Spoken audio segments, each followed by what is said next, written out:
Hola iglesia, ¿cómo han estado? Espero que siempre bien. Aquí nuevamente el hermano Q reportándose.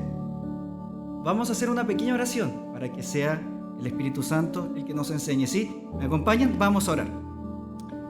Papá, muchísimas gracias. Espíritu Santo de Dios, usted, como maestro de maestros, enséñenos, recuérdenos y transfórmenos. Papá, por amor a su nombre, enséñenos y que podamos no solo ser oidores, sino que hacedores, poder llevar a la práctica su palabra, por amor a su nombre, para que usted sea glorificado en todo. Papá, muchísimas gracias y se lo pedimos todo en el nombre de nuestro Señor Jesucristo. Amén. Acompáñeme a Marcos, capítulo 4, verso 35. Marcos, capítulo 4, verso 35 al 41. Versión Reina Valera 60, ¿sí? Ahí en el título de mi Biblia dice: Jesús calma la tempestad. Verso 35 dice: aquel día, cuando llegó la noche, les dijo: pasemos al otro lado. Y despidiendo a la multitud, le tomaron como estaba en la barca, y había también con él otras barcas. Pero se levantó una gran tempestad de viento y echaba las olas en la barca, de tal manera que ya se anegaba. Y él estaba en la popa, durmiendo sobre un cabezal. Y le despertaron y le dijeron: ¡Maestro! ¿No tienes cuidado que perecemos? Y levantándose, reprendió al viento y dijo al mar: ¡Calla! ¡Enmudece! Y cesó el viento y se hizo grande bonanza. Y les dijo: ¿por qué estáis así amedrentados? ¿Cómo no tenéis fe? Entonces temieron con gran temor y se decían el uno al otro: ¿quién es este que aún el viento y el mar le obedecen? Amén. ¡Wow! Bueno, vamos a estudiar en profundidad este pasaje, ¿sí? ¿Me acompañan nuevamente al verso 35? ¿Lo tienen? Dice: aquel día, cuando llegó la noche, les dijo: pasemos al otro lado. ¿Quién es el que dice pasemos al otro lado? Es Jesús. Reténgalo en su memoria, no se lo olvide, ¿sí? Continuamos, verso 36 dice: y despidiendo a la multitud, Jesús despidiendo a la multitud, le tomaron como estaba, en la barca, y había también con él otras barcas. Yo trato de imaginarme a Jesús despidiéndose de la multitud, despidiéndose de los niños, de los jóvenes. Yo me imagino a Jesús diciendo algo así como: Diana, Heidi, no se anden peleando por el chocolate, carambas. Aprendan a compartir. Ay, estas mocosas.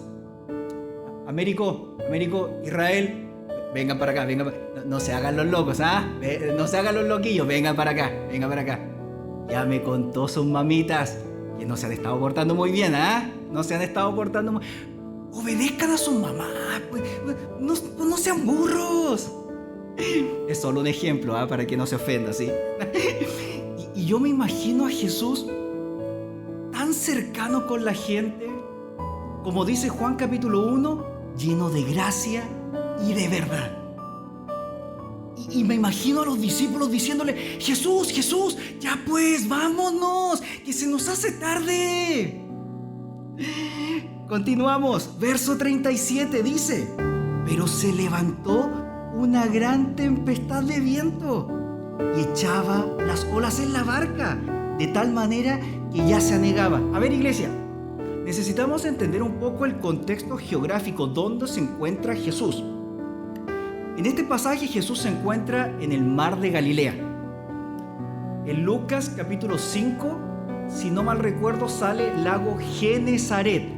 Lago Genesaret y mar de Galilea es exactamente el mismo, ¿sí? Mar de Galilea técnicamente no es mar, es un lago. Y usted se podrá preguntar: ¿una tormenta en un lago, hermano Q? ¡Excelente pregunta! A ver, las características geográficas del mar de Galilea o del lago Genesaret son bien particulares.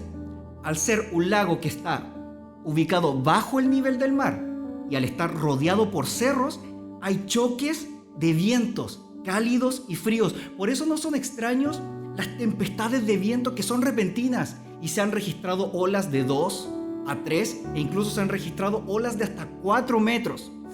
¿Sí? Incluso no es necesario ir tan lejos, iglesia.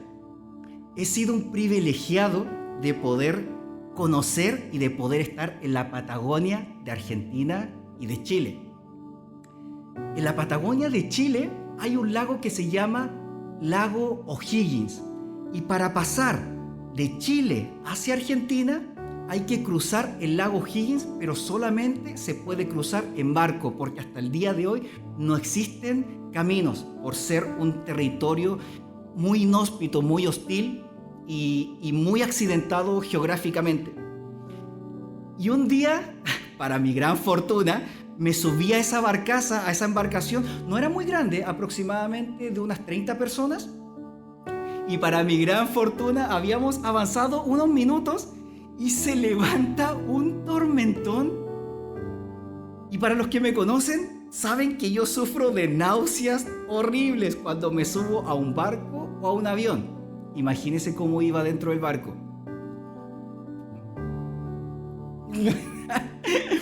Horrible, horrible. Y lo único que recuerdo, que hago memoria, era que el barco avanzaba y las olas golpeaban con el parabrisas muy fuerte. Habíamos avanzado unos minutos y el capitán decide regresar, dar la vuelta en U y volver al pueblo. Después cuando llegamos al pueblo, yo le pregunté al capitán por qué había decidido regresar. Y me responde lo siguiente: las olas al golpear tan fuerte con el parabrisas podían haber quebrado el parabrisas. Entonces, por precaución y por prudencia, decidió regresar. ¿Y a qué voy con este ejemplo? Sí, iglesia, en los lagos también se levantan tormentas. Continuamos. Necesitamos recordar que por lo menos 4 de los discípulos de Jesús eran pescadores, eran hombres con una vasta trayectoria en el mar. Y ahí está nuestro grave problema, iglesia, que creemos muchas veces saber más que Dios. Cuídese, sí, póngase el casco, preparemos nuestros cascos. Cuidado, iglesia, cuando el orgullo, el ego, la vanagloria comienzan a entrar a nuestros corazones, porque creemos tener una gran preparación académica, porque tengo una vasta experiencia en mi trabajo, porque tengo una vasta experiencia en la iglesia. Le digo algo: Dios se va a encargar de introducirnos en una tempestad para ir quitándonos toda autosuficiencia.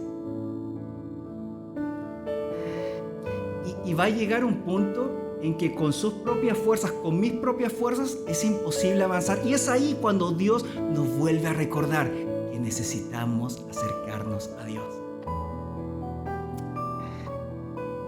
Mi pregunta es: ¿usted cree que Jesús no sabía que se iba a levantar una tempestad de viento? A Jesús no se le escapa nada. Sí, Jesús es Dios. Pero recuerde, la vida con Cristo no solo termina en clases teóricas, memorizar la Biblia. Dios se va a encargar de introducirnos a la práctica, de llevarnos a la práctica.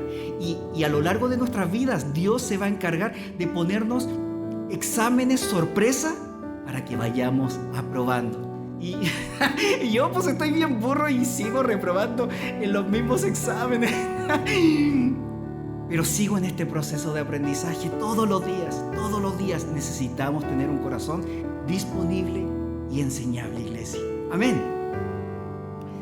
Wow, acompáñenme, continuamos. Versículo 38.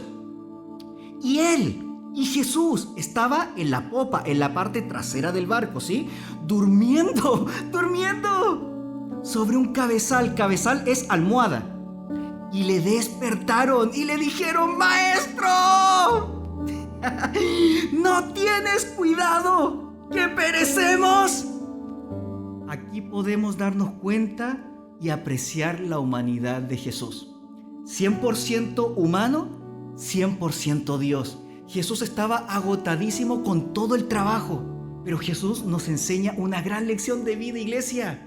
Aprender a confiar y aprender a depender plenamente en el Padre Celestial.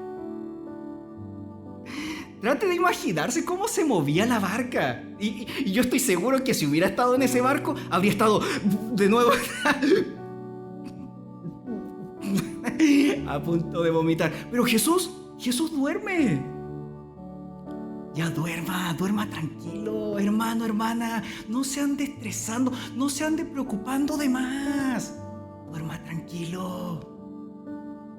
Dependencia plena, confianza plena en el Padre Celestial. También Jesús dormía para probar la fe de sus discípulos, pero comienza la recriminación.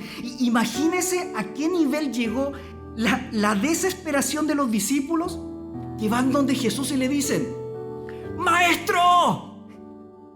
Estamos a punto de morir y no tienes cuidado de nosotros. ¿No te preocupas por nosotros? ¿No te importamos? Verso 39. Y levantándose Jesús, reprendió el viento y dijo al mar: ¡Calla! ¡Enmudece! Y cesó el viento y se hizo grande bonanza y se hizo grande bendición. Aquí Jesús se revela como el Señor de la creación. Jesús da órdenes y la creación misma le obedece. Jesús está a otro nivel. Jesús es otro nivel porque Jesús es Dios. Continuamos, verso 40. Y Jesús les dijo: ¿por qué estáis así amedrentados?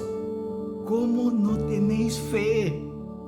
¿Por qué estáis así amedrentados? ¿Por qué tienen miedo? ¿Cómo reaccionaríamos nosotros ante tal pregunta de Jesús? Trate de imaginarse a los discípulos tratando de sacar el agua con cubetas, y los que no tenían cubetas tratando de sacar el agüita con las manos. Y llega un momento de desesperación y yo me imagino sacando el agua así a lo desesperado y el barco a punto de hundirse. Y Jesús les dice: ¿pero por qué tienen miedo? ¿Cómo reaccionaríamos nosotros ante tal pregunta? Yo creo que si Jesús me pregunta: ¿pero por qué tienen miedo?, yo creo que reaccionaría así.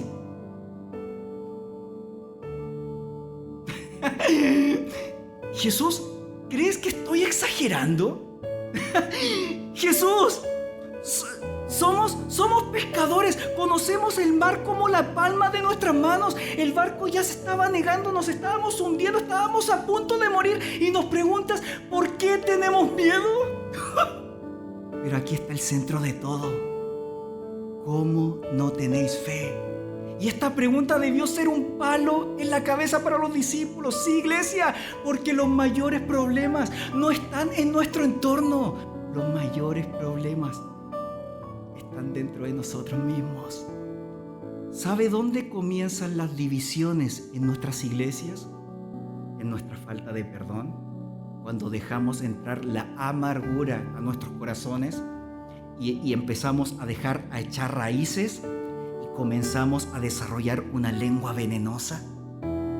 ¿Sabe dónde comienzan las divisiones en nuestras iglesias? Cuando dejamos entrar el ego, el orgullo, la vanagloria, el querer siempre reconocimiento, porque nuestra carne es insaciable, pues no tenemos llenadera. ¿Sabe dónde comienza nuestro alejamiento con Dios?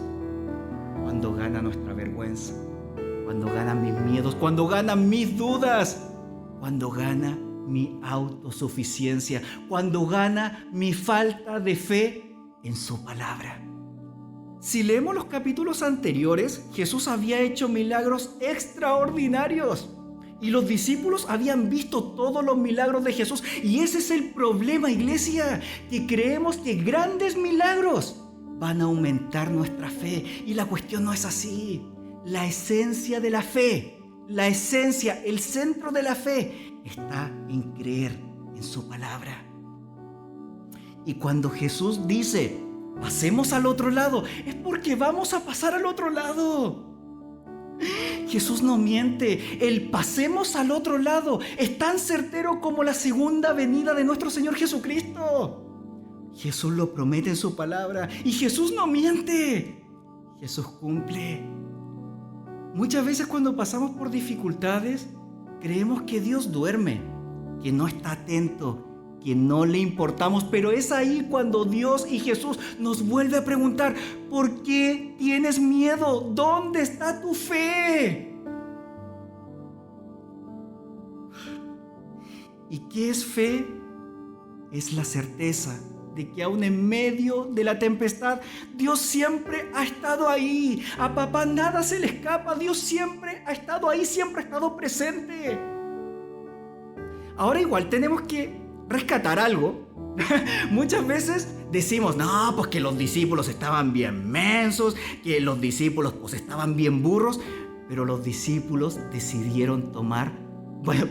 tomaron la mejor decisión. ¿Cuál fue? Ante una gran tempestad, ellos decidieron acercarse a Jesús. Y usted me puede decir, es que hermano, que es lo único que podían hacer. No. Hoy en día, la gente, los hermanos, hermanas de las iglesias, cuando viene un tormentón, cuando viene un problemón, cuando viene ya la desesperación y no sabe qué hacer, trata de resolverlo con sus propias fuerzas y cuando no le resultan, se alejan de Dios. E incluso algunos deciden maldecir el nombre de Dios. E incluso algunos van más lejos y deciden quitarse la vida. Este tema es demasiado serio, iglesia. No se rinda. No se rinda. ¡Ánimo, fuerza! Y sonríe, que Cristo le ama profunda e infinitamente. Por eso los discípulos nos enseñan una gran lección. Cuando estemos sumidos en la desesperación, necesitamos acercarnos a Dios. Santiago 4:8, acercaos a Dios y Él se acercará a vosotros. Continuamos, verso 41. Entonces temieron con gran temor y se decían el uno al otro, ¿quién es este? ¿Quién es este? Que aún el viento y el mar le obedecen. ¿Quién es este? Es interesante que en el verso 38 los discípulos le llaman maestro. Pero en el verso 41 se preguntan, ¿quién es este? Los discípulos todavía no lograban dimensionar la divinidad de Cristo. ¿Quién es este que aún el viento y el mar le obedecen? Ahora mi pregunta es, ¿quién es Jesús para usted? Para algunos quizás Jesús es solamente un médico, un sanador, un curandero. Y digo en el nombre de Jesús y hace milagros y sana. Para otros, Jesús puede ser solamente alguien que bendice y prospera materialmente. Mi pregunta es, ¿quién es Jesús para usted? Mi pregunta es, ¿conoce a Jesús, estimado oyente? Amado hermano, amada hermana por Cristo. Acérquese a Jesús. Necesitamos buscar de Jesús antes de que sea demasiado tarde. Volvamos a buscar el rostro de Dios. Pero ¿cómo puedo conocer el corazón de Dios, hermano Q? Teniendo fe en su palabra y platicando con Dios como si fuera un amigo. Es que Q, yo no veo a Dios, pues yo tampoco. Pero es que no es cuestión de ver, no es cuestión de sentir, es cuestión de creer.